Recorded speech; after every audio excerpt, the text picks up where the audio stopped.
Hey, I'm G. When you hear alternative fuel, what do you think?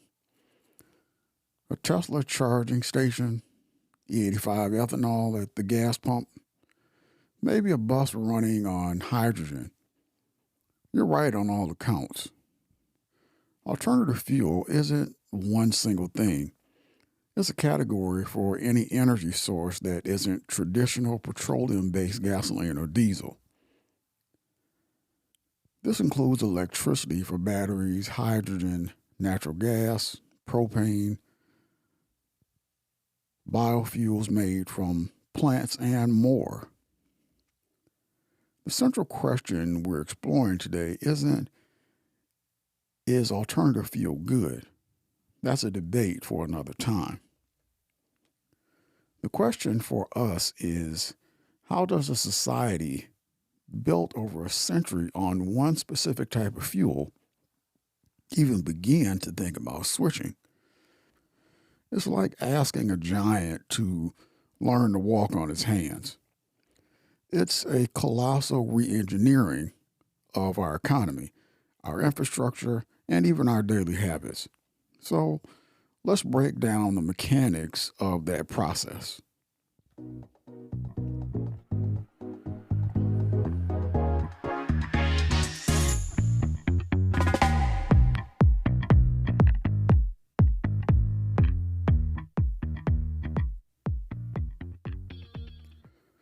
Welcome to the Stuff You Should Think About podcast.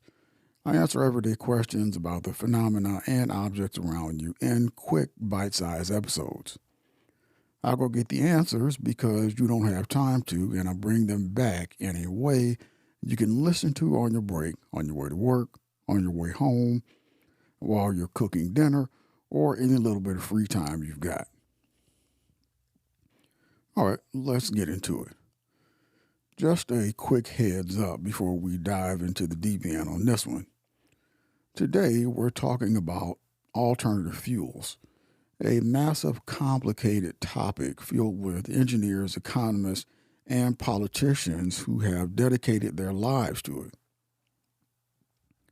So, I want to be perfectly clear. I am no expert by any means. I'm just a curious person who did some digging, so you don't have to.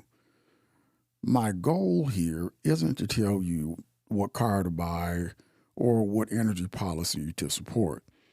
It's simply to explain the machine itself, how this whole system of alternative fuels even works from a big picture perspective. The transition to alternative fuels isn't a single event. It's a long, multi-stage process. Think of it as a chain reaction where each link has to connect for the whole thing to move. It all starts in a lab. This is the pure science phase, often happening in universities and government-funded national labs like the National Renewable Energy Lab. The Department of Energy funnels billions in grants into projects that might seem crazy, creating better batteries, discovering more efficient ways to split water molecules to produce hydrogen, or engineering algae that secretes biofuel. Private companies are also here, investing heavily in R&D to get a competitive edge. This is the high risk, high reward stage where ideas are born and mostly fail, but a few succeed. An idea works in a beaker needs to be proven in the real world. This is a prototype stage. A city might get a few electric buses to test their durability and range. A company might build a small hydrogen corridor with a couple fueling stations between two major cities. These pilot programs are crucial. They expose the practical problems that lab work can't. How does a battery handle freezing winter? What's the real world cost of maintaining this new equipment? It's about moving from theory to a working model. This is arguably the most complex and debated step. New fuels are almost always more expensive at first and lack infrastructure. To overcome this, the government steps in with various nudges, like subsidies and tax credits. This is the government directly helping pay for things. Think of the federal tax credit for buying an electric vehicle, which lowers the price for the consumer. There are also credits for companies that build charging stations or produce biofuels. They have mandates and regulations. This is the government setting a rule. A great example is the Renewable Fuel Standard, which requires a certain amount of biofuel to be blended into a nation's gasoline supply each year. This forces the market to create and use that fuel. Disincentives. Things like carbon taxes or higher fuel economy standards are designed to make the old option, which is gasoline, slightly less attractive, making the new option more competitive. The chicken and egg problem. People won't buy an electric car if there are no places to charge it, but companies won't build charging stations if there are no electric cars. This step is about breaking that cycle.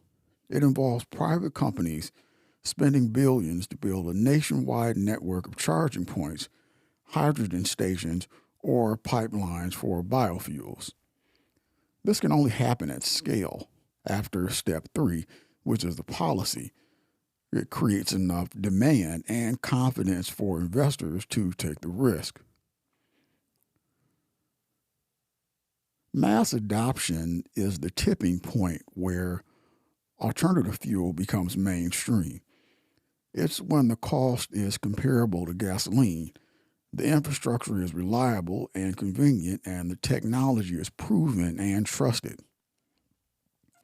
It's when your neighbor who isn't a tech enthusiast buys an electric car because it just makes sense for their family. This step can take decades, and the grid integration is the final hidden piece. Swarming our roads with electric vehicles means massively more demand on the electric grid. Where does that power come from? If it comes from a coal-fired power plant, you've just shifted the pollution from the tailpipe to the smokestack. So a true transition involves not just new cars, but a simultaneous evolution of our entire power generation system, adding more solar, wind, nuclear, or other clean sources to keep the grid stable and the overall energy clean. It's two massive puzzles being solved at once. Now, with a topic this politically charged, it's easy to think there's no agreement. But if you look closely, there are several areas of bipartisan common ground. Most people, regardless of political affiliation, can generally agree on these points, which are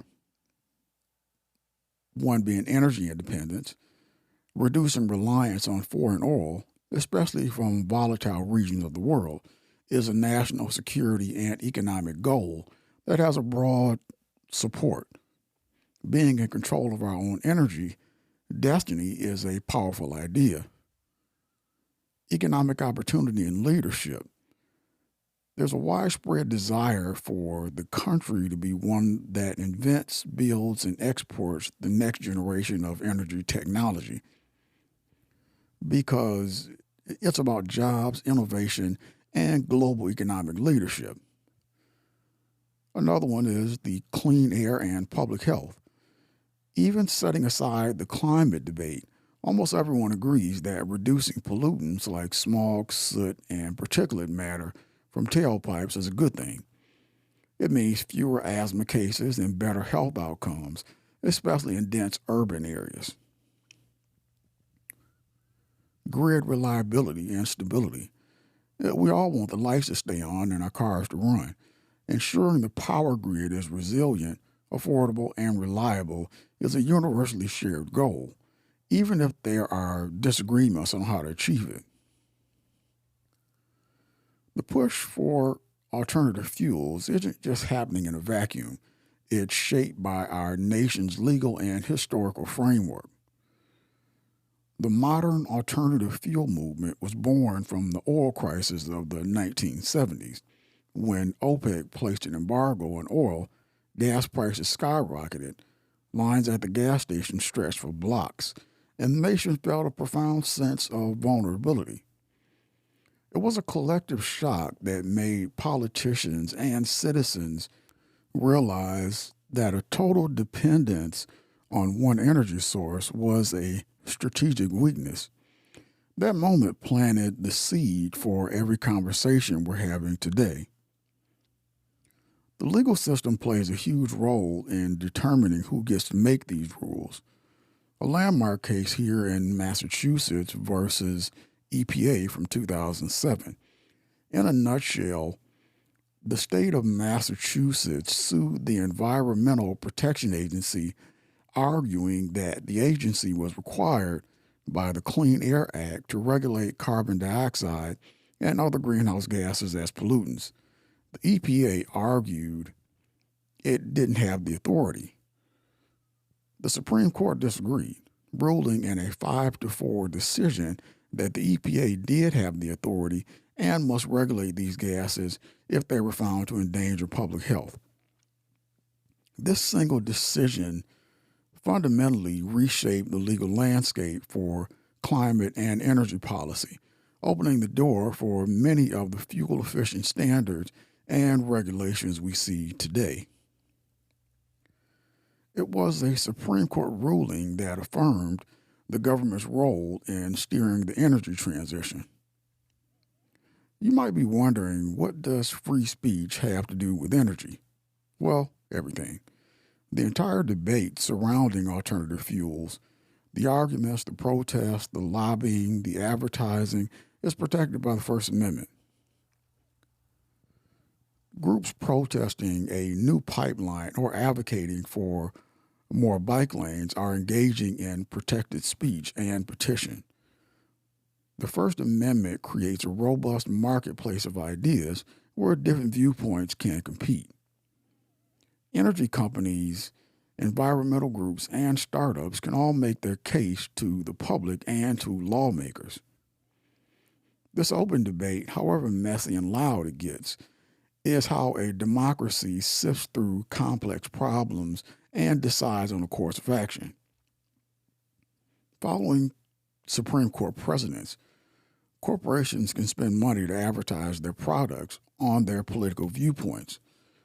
This means you'll see commercials from both oil and gas companies talking about their innovations and from renewable energy companies touting their benefits. This is all part of the constitutionally protected public conversation. So that's the system. Now, as promised, I want to be transparent about my own bias entering this. I'm not pushing it on you, but I think it's fair you know where I'm coming from. My personal bias is one of techno-optimism mixed with a healthy respect for inertia. On one hand, I get genuinely excited when I hear about a new battery chemistry that could have charging times or new method for creating green hydrogen. I have a deep-seated belief in human ingenuity to solve tough engineering problems. However, this bias also means I sometimes underestimate the sheer difficulty of large-scale change. I might focus on the cool new tech and gloss over the fact that millions of people's jobs are tied to the whole system, or that a community might not want a massive wind farm or a new pipeline in its backyard. My bias is to cheer for the new, but I have to consciously remind myself that for every breakthrough, there's a massive, slow moving human and economic system that needs to be considered. That's my lens. This feeling of massive, slow moving transition can be daunting, but To get some perspective, let's look at a historical parallel. The transition from whale oil to kerosene in the mid 19th century. For decades, whale oil was the primary fuel for lamps in America and Europe. It was the high tech energy source of its day. But by the 1850s, whale populations were decimated, and the price of whale oil was skyrocketing. It was becoming an unstable, dwindling resource. Sound vaguely familiar?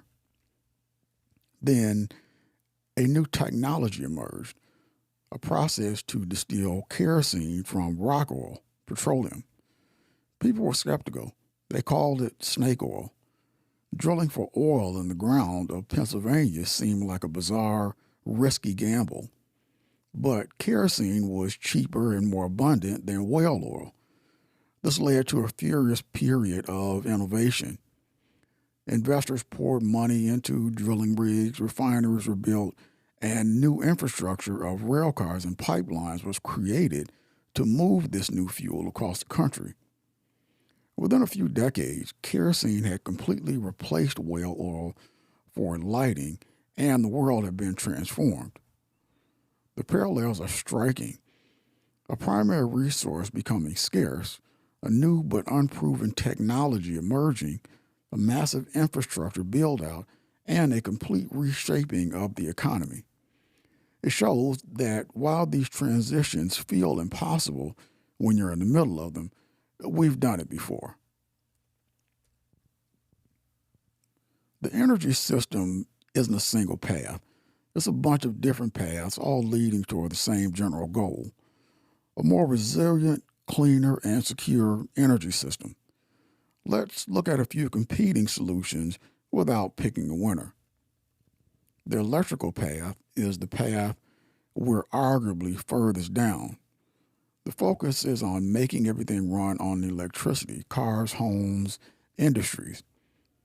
The solution is to relentlessly improve battery technology, build out a ubiquitous and fast charging network, and simultaneously upgrade the power grid to run on renewables like wind and solar. It's a solution focused on centralizing energy generation in the grid and distributing it via wires. The hydrogen path is the path that sees battery electrification as having limitations, like long haul trucking and shipping. The solution is to produce green hydrogen by using renewable energy to split water. This hydrogen can then be used in fuel cells to power vehicles, with water vapor as the only exhaust. It requires a completely new infrastructure for production, storage, and distribution, similar to how we handle gasoline today, but for a different fuel. The liquid biofuel path. This path argues that we shouldn't throw away the trillions of dollars we've invested in internal combustion engines and liquid fuel infrastructure.